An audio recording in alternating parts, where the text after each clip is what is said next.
ఇప్పటికే team India group దశలో ఒకవైపున 3 మ్యాచ్లు గెలిచిన ఉత్సాహంతో ఉంది. మరొక వైపున ఆస్ట్రేలియా టాస్ గెలిచి బ్యాటింగ్ ఎంచుకుంది. బ్యాటింగ్ ఆర్డర్కి సంబంధించి ఎలా ఉండబోతుందో మరికొద్దిసేపట్లో తెలిసే అవకాశం ఉంటుంది. కానీ ఈ మ్యాచ్ మీద అయితే కొంత అంచనాలు ఎక్కువగా ఉన్నాయి. భారత్ మీద మరీ ఎక్కువగా అంచనాలు ఉన్నాయి. ఎందుకంటే హ్యాట్రిక్ విజయాలతో భారత్ ఒకవైపున దూసుకుపోతా ఉంది. మరొక వైపున దుబాయ్ పిచ్ మీద ఇప్పటికే 3 మ్యాచ్లు కూడా ఆడి ఉన్న నేపథ్యంలో కొంత భారత్కు అనుకూలంగా ఉంటుంది ఈ మ్యాచ్ అని విశ్లేషకులు అయితే భావిస్తున్నారు.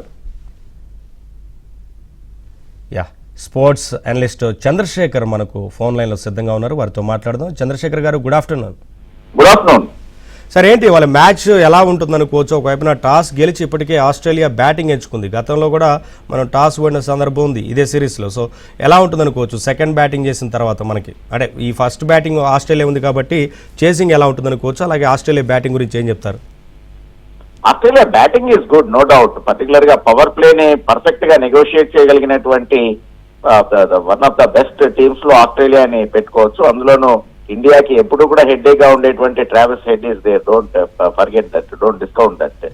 సో అందుకని ఫస్ట్ బ్యాటింగ్ ఆస్ట్రేలియా చేస్తోంది అంటేనే కొంచెం ఇది. కాకపోతే ఏంటి అంటే దాని మీద కనుక మనం ఒకవేళ 250 బిలో 250 ఆస్ట్రేలియాని కంటెంట్ చేయగలిగేట్లయితే yes, game is on, there is a possibility.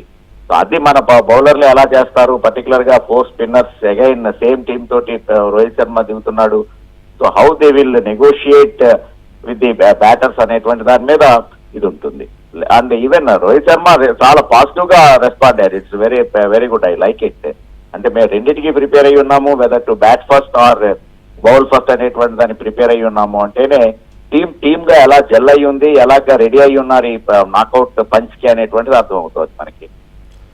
అంటే చంద్రశేఖర్ గారు, ఒకవైపున స్టార్స్ లేకుండానే బరిలోకి దిగుతోంది కదా ఆస్ట్రేలియా. అంటే ఇప్పుడు మనకి రెగ్యులర్ కెప్టెన్ కమిన్స్ లేకపోవడం, హేజిల్వుడ్ లేకపోవడం, స్టార్క్ అలాగే మిచెల్ మార్ష్ లేకపోవడం, స్టాయినిస్ కానీ గ్రీన్, ఇటువంటి స్టార్స్ లేకుండా ఆస్ట్రేలియా బరిలోకి దిగుతోంది. కానీ ఇప్పుడున్న ప్లేయర్లు తక్కువ అంచనా వేయలేం. ఐసీసీ టోర్నీలు అనగానే ఆస్ట్రేలియా కొంత దూకుడు మీద ఉంటుంది. సో ఎలా విశ్లేషిస్తారు దీన్ని? ఒక్కటి నిజంగానే మిచిల్ స్టార్క్ కావచ్చు, లేకపోతే కనుక పర్టికులర్ గా ప్యాట్ కమిన్స్ అండ్ హ్యాజిల్వుడ్ లేకపోవడం అనేటువంటిది ఆస్ట్రేలియాకి చాలా అది సెట్ బ్యాక్ చెప్పుకోవాలి. ఎందుకంటే Spencer Johnson is not that experienced. But don't forget, India ఎప్పుడు కూడా లెఫ్ట్ ఆర్మ్ పేసర్స్ ని ఫేస్ చేయడంలో ఇబ్బంది పడుతూ ఉంటుంది. సో వాళ్ళకి ఎట్లాగో నాథన్ ఎలియస్ ఉన్నాడు. So that is an advantage for them. And even Adam Zampa is always a dangerous bowler, particular గా ఇట్లాంటి లిమిటెడ్ వెర్షన్ గేమ్ కి అయ్యేట్లయితే. సో అందుకని జాంపా ఇస్ దేర్ వాళ్ళకి. Even breakthrough bowler Maxwell is there. So అందుకని వాళ్ళకు కూడా even Labuschagne can bowl, can roll his arm. So అందుకని వాళ్ళకు కూడా అంటే, కాకపోతే ఏంటంటే స్ట్రైక్ బౌలర్స్ లేకపోవడం అనేటువంటిది డిసడ్వాంటేజ్ అయినా కూడా దాని నుంచి ఎలా రావాలి అనేటువంటిది ఐసీసీ ఈవెంట్స్ లో ఆస్ట్రేలియా చాలా సార్లు ప్రూవ్ చేసింది. ఈవెన్ అగెన్స్ట్ ఇంగ్లాండ్ 352 చేసి గెలవడం అనేటువంటిది నాట్ అన్ ఈజీ టాస్క్.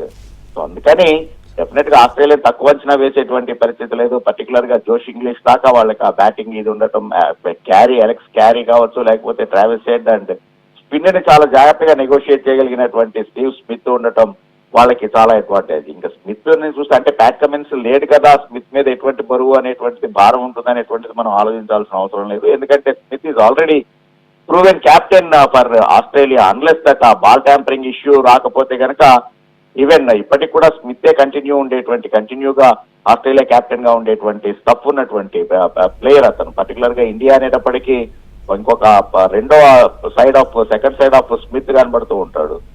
అందుకని వాళ్ళకి ఆ క్యాప్టెన్సీ ప్రాబ్లం అనేటువంటిది ఏమీ లేదు. కమిన్స్ లేనంత మాత్రాన స్ట్రైక్ బౌలర్ లేడు అనేటువంటి యాంగిల్లో వాళ్ళు ఎలా రికవర్ అవుతారు అనేటువంటిది చూడాలి. దాన్ని యాక్చువల్ గా వాళ్ళు ఇంగ్లాండ్ మ్యాచ్ తో ప్రూవ్ చేసి చూపించారు. బ్యాటింగ్ తోటి దాన్ని డామినేట్ చేస్తున్నాము అనేటువంటిది హోప్. ఈ మ్యాచ్ లో కూడా వాళ్ళు అదే రకమైనటువంటి కాన్ఫిడెన్స్ తోటి దిగుతున్నారు.